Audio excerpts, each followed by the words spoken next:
So I'm just here this morning to welcome all of you. I represent the Center for Children and Families here at Notre Dame.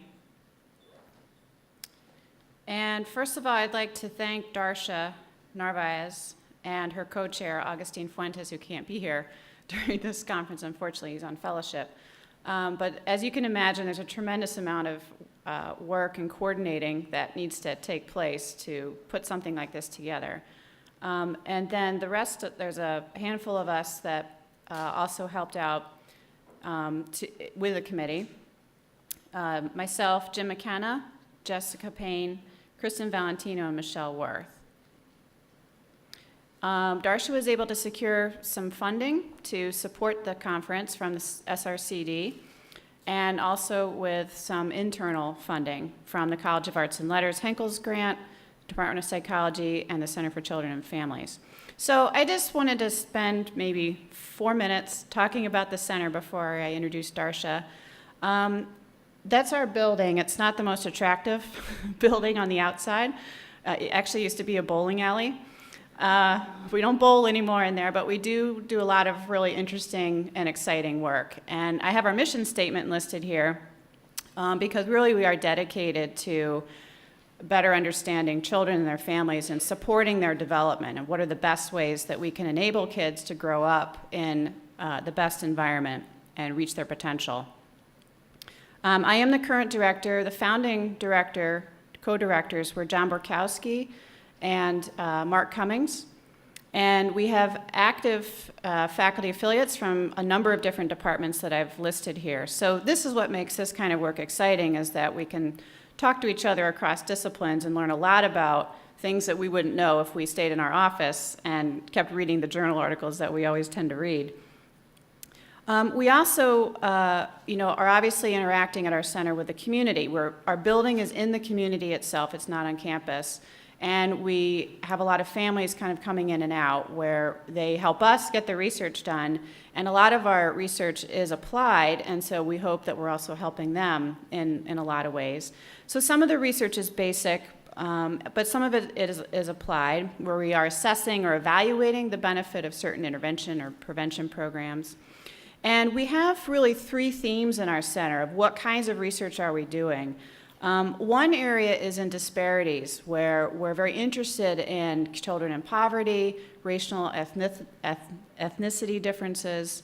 We're interested in developmental disabilities and psychopathology, and also looking at optimization of development, education, and learning, and what promotes positive development in families.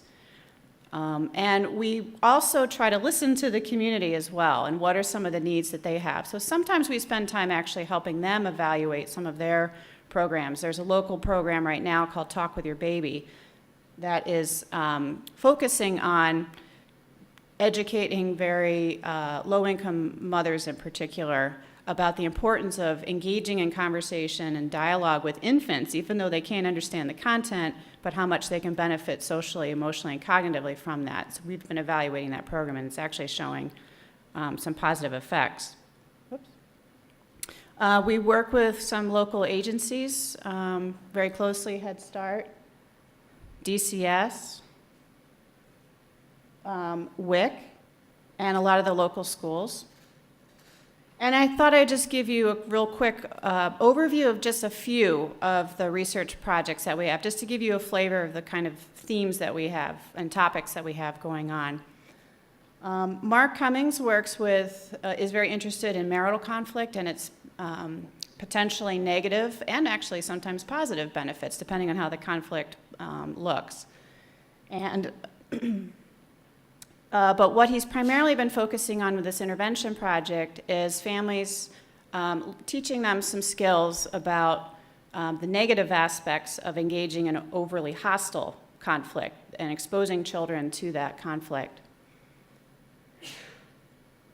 And in his intervention program, he actually works with a triad. He works with mothers, fathers, and teens and engages them in learning more effective communication skills. And he's showing some positive benefits already with a 2-year follow-up, and showing that the kids that participate in this program have significantly fewer behavioral problems than kids that are in the control group.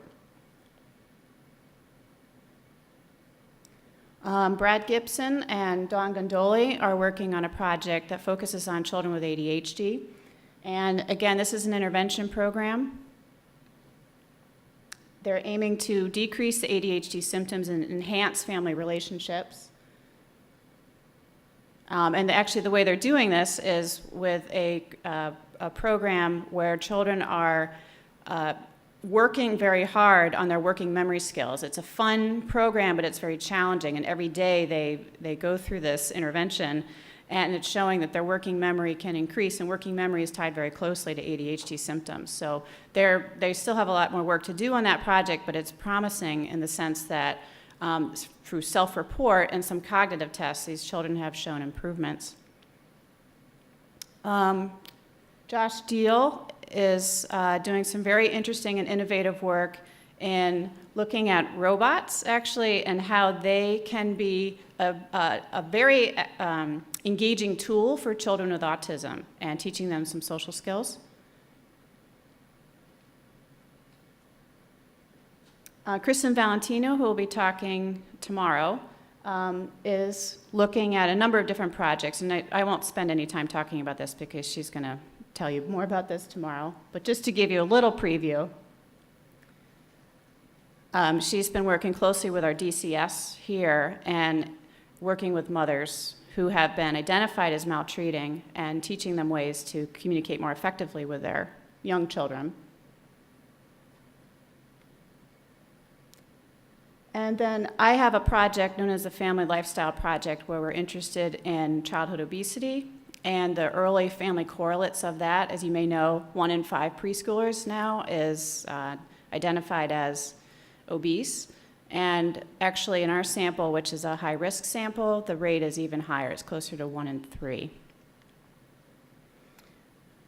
We have a mother-daughter project that focuses on helping mothers learn more effective ways of talking about food and eating behaviors with their preteen daughters in the hopes of preventing eating disorders. And then the last one is another one by Kristin. Again, this is one where she's working with the community with WIC and looking at health outcomes in babies. So I'd like to just say thank you and welcome. And I'm going to have Darsha come on up and she'll say a few words. But we're really appreciative of you all coming here to Indiana. We're glad it's now and not in January or February. So hopefully you can enjoy Notre Dame, the campus, and the climate as well. Thank you.